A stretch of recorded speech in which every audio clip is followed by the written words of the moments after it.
Handwork Studio friends. I hope you're having a wonderful day and welcome to another DIY project.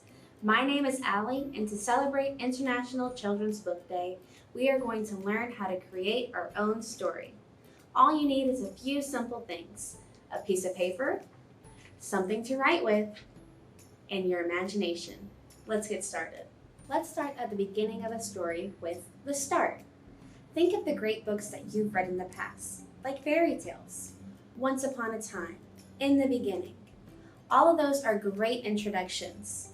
So think about how you would like to introduce the readers to your story.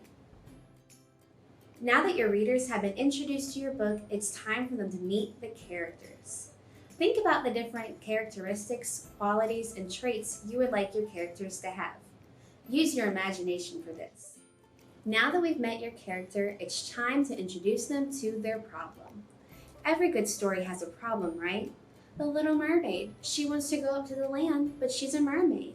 Or Little Red Riding Hood, who has to travel all the way through the forest to deliver goodies to her grandmother. Think of a problem that your character can encounter to begin their adventure.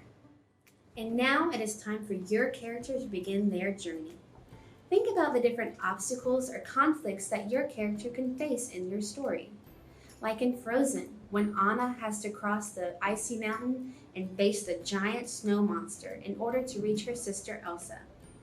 Think about the different conflicts or obstacles that your character can face along the way. Now that your character has gone on this grand journey and they faced their obstacles, it is now time to think of the resolution of the story. Maybe it was a great battle and they came out with the victory, or it was a hidden treasure that they were looking for.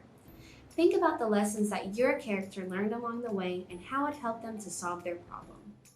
And now, finally, we have reached the end of our story. That was easy, right? We opened up on a wonderful scene. We met some interesting characters. They faced a difficult problem and overcame those obstacles in their journey, and finally resolve their issue. Now it's time to end our book. Think about how you would like to end your book. Maybe happily ever after, or with a fun treat at the end like ice cream. Don't be afraid to add a fun twist to the ending of your story. Now don't forget these 6 simple steps to write your own story. Now all this storytelling has got me in the mood to go read a book. So I'm gonna go read this, and good luck with you writing your own story. Happy crafting!